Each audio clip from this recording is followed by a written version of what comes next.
হে বন্ধুরা, সাহারা মরুভূমিতে Richard structure নামের একটি ইম্প্যাক্ট ক্রিয়েটর অর্থাৎ গর্ত আছে, যার ডায়ামিটার হলো প্রায় ৪৫ কিলোমিটার। কিন্তু বর্তমান সময়ে কিছু রিসার্চাররা এটি বলে যে এটি কোনো ইম্প্যাক্ট ক্রিয়েটর নয়, বরং এটি হলো ৯৬০০ BC-তে গায়েব হওয়া আটলান্টিস শহর, যার প্রমাণ জেনে আপনারা অবাক হয়ে যাবেন। তো চলুন বন্ধুরা, শুরু করা যাক আজকের এই ইন্টারেস্টিং এপিসোডটি।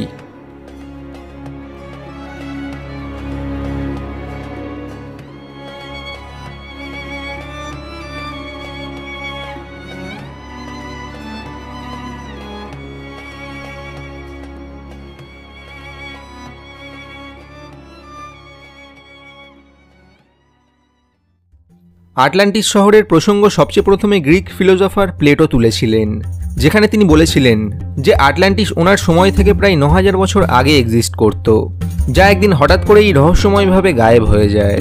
যদি প্লেটোর কথা অনুযায়ী আটলান্টিসের কথা বলা যায়, তাহলে এটি হলো একটি আইল্যান্ড, যার নর্দার্ন পার্টে অনেকগুলি আইল্যান্ড ছিল, যেটিকে অর্ধেক মানুষ এবং অর্ধেক গড দ্বারা বানানো হয়েছিল।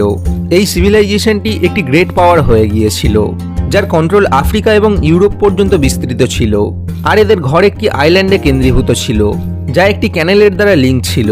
এটি দেখতে পুরোপুরিভাবে ৩টে মেটাল রিংয়ের মতো লাগত, যার মাঝে জল ভরে থাকত। এই আইল্যান্ডে থাকা লোকেরা ড্যামসের নির্মাণও করত, এবং তাদের কাছে ঘরে ঘরে জল পৌঁছানোর জন্য বিভিন্ন রকমের টেকনিকও ছিল। এখানে থাকা লোকেদের মধ্যে কারোর কাছেই গোল্ড, সিলভার এবং অন্যান্য দামি মেটালসের কমি ছিল না। সাথেই এখানে অনেক বড় সংখ্যায় ওয়াইল্ড অ্যানিমালসও পাওয়া যেত। আটলান্টিসের লোকেরা সেই সময়েও আধুনিক মেটালস দ্বারা তৈরি উইপেন্সের ব্যবহার করত।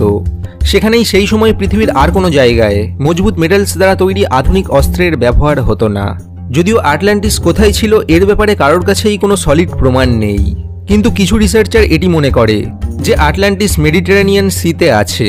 তো কিছু লোক এটিকে স্পেনের সমুদ্রের ধারে থাকার অনুমান করে, আর কিছু লোক এটি মনে করে যে হয়তো আটলান্টিস আন্টার্কটিকাতে মজুদ আছে, যা আজও বরফের নিচে চেপে আছে। প্লেটোর অনুসারে আটলান্টিসের সাইজ লিবিয়া আর এশিয়া মাইনরের জয়েন্টের সাইজের বরাবর ছিল। কিন্তু এই আটলান্টিস শহর বেশি লম্বা সময় পর্যন্ত টিকতে পারেনি, কারণ একবার যখন আটলান্টিসের সেনা অ্যাথেনিয়ান্সের বিরুদ্ধে যুদ্ধের জন্য প্রস্তুতি নিচ্ছিল, তখন হঠাৎই ওখানে ভয়ানক ভূমিকম্প চলে আসে, যার ফলে আটলান্টিসের কাছে মজুদ সমুদ্রতে অনেকই উঁচু সুনামি আসে। আর এর কারণেই এই শহরটি জলের নিচে চাপা পড়ে যায়। আজ পুরো পৃথিবীর বহু রিসার্চার প্লেটোর কথা অনুযায়ী বহু লোকেশনে আটলান্টিসের প্রমাণ খোঁজাই লেগে আছে, কিন্তু এখনও তাদের হাতে এমন কোনো প্রমাণ আসেনি যা এটি বলতে পারে যে আটলান্টিস কোন জায়গায় ডুবেছিল। প্রমাণ না মেলার কারণে বহু রিসার্চার তো এটিও বলতে শুরু করে যে হয়তো আটলান্টিস কখনো এক্সিস্টই করতো না। আর প্লেটো আটলান্টিসের ব্যাপারে যে ৯০০০ বছরের পুরানো কথা বলেছিল তা পুরোপুরিভাবে ফ্রিকশনাল বা কাল্পনিক ছিল, কারণ তারা মানে যে আটলান্টিস যদি সত্যি এক্সিস্ট করত, তাহলে কোথাও না কোথাও এর থাকার প্রমাণ অবশ্যই পাওয়া যেত।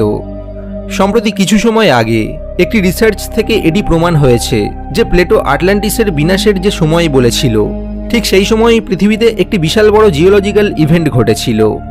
আজ থেকে প্রায় ১১,২০০ থেকে ৫০০ বছর আগে পৃথিবীতে মেল্ট ওয়াটার পালস 1b নামের একটি জিওলজিক্যাল ইভেন্ট ঘটে, যেটিতে আমাদের পৃথিবীর দুই পোলার আইস হঠাৎ করেই গলতে শুরু করে, যার ফলে সমুদ্রের ওয়াটার লেভেল প্রায় ৪৫ ফুট পর্যন্ত বেড়ে গিয়েছিল, যার ফলে পৃথিবীতে মজুদ বহু আইল্যান্ড জলের তলায় তলিয়ে যায়। আর হয়তো আটলান্টিসও সেই আইল্যান্ডগুলির মধ্যেই একটি ছিল, কারণ প্লেটোর অনুযায়ী এমনটা ৯০০০ বছর আগে হয়েছিল। আর প্লেটো এই কথাটি আজ থেকে ২৩০০ বছর আগে বলেছিল, অর্থাৎ ৯০০০ + ২৩০০ = ১১,৩০০ বছর হয়ে যায়, যার কথা আমি কিছুক্ষণ আগেই বলেছিলাম। কিন্তু যখন আটলান্টিস জলেতে ডুবেছিল, তো আমরা সেটির সাহারা ডেজার্টে থাকার কথা কেন বলছি? আসলে বিজ্ঞানীদের অনুসারে যখন পৃথিবীতে মেল্ট ওয়াটার পালস 1b নামের এই জিওলজিক্যাল ইভেন্ট ঘটেছিল, তখন পৃথিবীর অ্যাক্সিয়াল বেল্ট একটু বেন্ড হয়ে যায়, যার ফলে সূর্যের খুবই তেজ রশ্মি সেই জায়গাটিতে বেশি প্রভাব ফেলছিল যেখানে আটলান্টিস ডুবেছিল। সূর্যের এই তেজ কিরণের কারণে আটলান্টিসের উপরের জল ভেপোরাইজ হতে থাকে, আর ধীরে ধীরে আটলান্টিসের জমি জল থেকে উপরে আসতে থাকে সাহারা ডেজার্টের রিচার্ড স্ট্রাকচারের রূপে। সম্প্রতি হওয়া একটি জাপানিজ রিসার্চে এটি জানা গিয়েছে যে সাহারা মরুভূমিতে একটি সময় অনেক জল ছিল, সাথেই সেটি একটি সবুজে ভরা জঙ্গলও ছিল, যেখানে বহু ওয়াইল্ড অ্যানিমালসরাও থাকত। আজকের দিনে রিসার্চাররা সাহারা ডেজার্টের রিচার্ড স্ট্রাকচারকে অ্যাটলান্টিস এই জন্য মানে, কারণ তাদের অনুসারে রিচার্ড স্ট্রাকচারের সাইজ প্লেটো দ্বারা ডিফাইন করা আটলান্টিসের সাইজের বরাবরই আছে। যদিও এই কথাটি বর্তমান ক্যালকুলেশনের আধারে সঠিক নয়, কারণ যেখানে একটি দিকে রিচার্ড স্ট্রাকচারের ডায়ামিটার হলো 45 কিলোমিটার, তো সেখানেই অপরদিকে প্লেটো আটলান্টিসের ডায়ামিটার প্রায় 25.5 কিলোমিটার বলেছিলেন, যা রিচার্ড স্ট্রাকচারের তুলনায় অলমোস্ট অর্ধেক।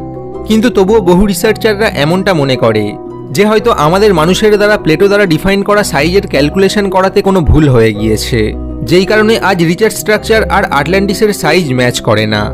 না হলে কোথাও না কোথাও এই দুটি সেম ডায়ামিটারেরই হতো।